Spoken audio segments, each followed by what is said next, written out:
How's it going, everyone? My name is Brendan Alexander, and I'm going to do my final interview for my management MBA class with my dad, Bill Alexander. And so, Dad, if you could just start off by just telling the folks kind of what industry your background's been in, kind of the jobs you've had some previous roles in, and the approximate number of employees those jobs have entailed. Yeah, welcome everybody. My name is Bill Alexander. I've had 29 years of experience with Nissan North America corporate, so traveled all over the U.S. I've been anywhere from Southern California to Jacksonville, Florida, to Nashville, to Austin, to Dallas, and then I've traveled and calling on dealers across the entire nation, so a lot of travel. But as far as management, I've managed everything from just myself to probably well over 100 employees, so hopefully the experience I provide today will go a long way for the exam here. Yeah, so we'll start off kind of with some questions. So the first question is, do you feel there's a difference in the criteria you have for what gets somebody hired versus what gets somebody promoted? Yeah, good question. And theoretically, no. I mean, you're always hoping you hire the best athlete, whether that he or she, has the experience or the background or the capabilities. But as you go throughout the organization, you may see there's different criteria in order to be promoted. A good example, Nissan's a very global company. So maybe at an executive level, you may need some foreign service assignments in order to be promoted, or more cross-functional experience than maybe you did as an entry-level position. So hopefully I answered that one the way you needed. Yeah. Next one, as far as your different areas of intelligence, do you find it more difficult to develop your weaknesses or double down on your strengths? Yeah, I think it's a combination of both. I don't think you rely on one. I think I kind of play a lot of golf, so I'll kind of put it in the golf. I think if you're going to be a professional golfer, you have to develop your weaknesses, but you also have to rely on your strengths. A good example is maybe public speaking is not the best or a job weakness. Well, you would hope he or she, that a particular employee, would go to something like a Toastmasters in order to develop that skill. But at the same time, you also want to rely on your strengths in order to move forward. But again, you're going to have some course management as you go all throughout your career, just like a professional golfer would be in golf. Yeah. Next question. Do you feel like higher job satisfaction results in better results?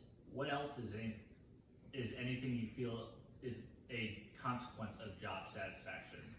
Well, job satisfaction is the key to anything, right? You're not going to be motivated and not have success. So, and there's only one person I've kind of gone through life is you got to motivate yourself in order to get there.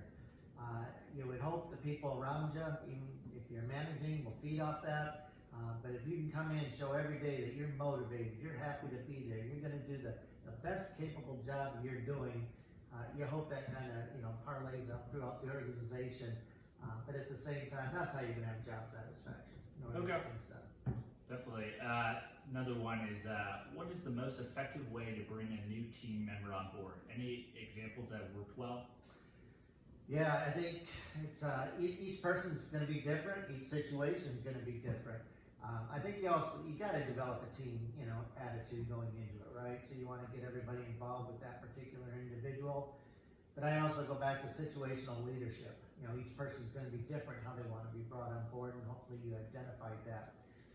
There's also key, you asked for examples, but I think it is like if I was filling a sales position and the person that was in that particular position before that new employee didn't have success, I may not utilize the prior employee to train, go around, do introductions, versus if that particular person had a lot of success, I may use a nice handoff.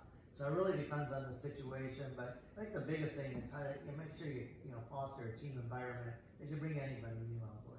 Okay. Next question. How does generational baby boomers versus millennials differences affect team dynamics and interactions, and with customers and clients? Yeah, good question. I don't know if I really like the question because, again, I'll go back to situational leadership. Each particular is different. I don't care if it's millennials. Not all millennials are the same. Some people are going to be treated differently, want to be treated differently. So I think you got to identify how that particular person wants to be, treated. Clients, I think the same way. You just want to provide the best customer support. You want to show you're making a difference. You want to help that individual. So it doesn't matter whether it's a baby boomer, millennial, or woman, man, anything associated with it. You just want to get the right fit for that particular client. But the key is just make sure you're keying on the particular employee and make sure we're managing to that particular person. Okay. Now you mentioned having such different roles and managing such different amounts. Is there been ones you preferred? Did you enjoy having more intimate relationship with a lower staff team, or did you like it where it was 100 people? No, I think there's no real difference. Like I said, I've managed myself, and sometimes that's a good and bad, associated with it. You miss the team environment. If you're working out of your home by yourself for a particular project, consulting, versus like if you're managing a huge call center and you have 100 people and you have large meetings every day in order to prove. So it doesn't really matter, I don't think, on that particular. Again, it gets back to job satisfaction. Are you happy? Are you motivated? And are you doing the best of your ability in order to get the job results done?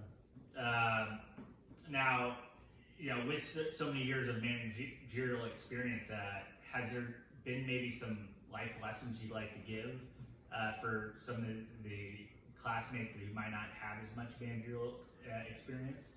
Well, yeah, for me it was take a chance. I've had a lot of experience in positions where I've never had a lot of prior experience going into it. I think the first 19, 20 years of the company I was in 13 or 14 different jobs, and none of them had any prior experience, so it was a learning curve on all aspects of it. It's good and bad. I think it's healthy. It was fun. You're always learning something new and you're continuing to grow with it.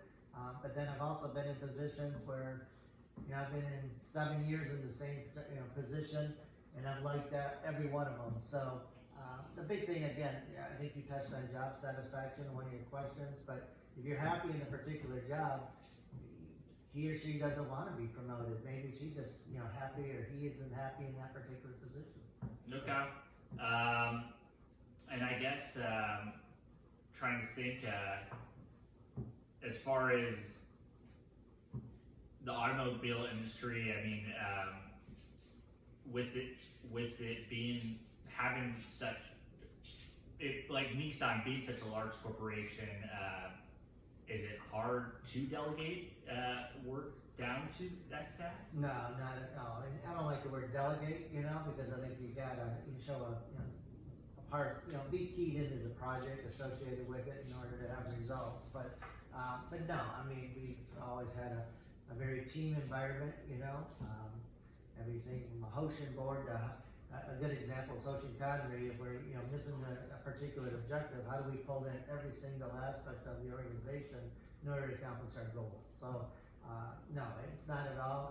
We've had a very good team environment in order to get things done, and that goes everywhere from manufacturing, building the car, to selling the car, and financing the car. So that's kind of how it is. Awesome. Well, we're out of time, and I appreciate you sitting down with us and just kind of sharing your life experience. And it's been a pleasure. All right. Thank you. Thanks, guys.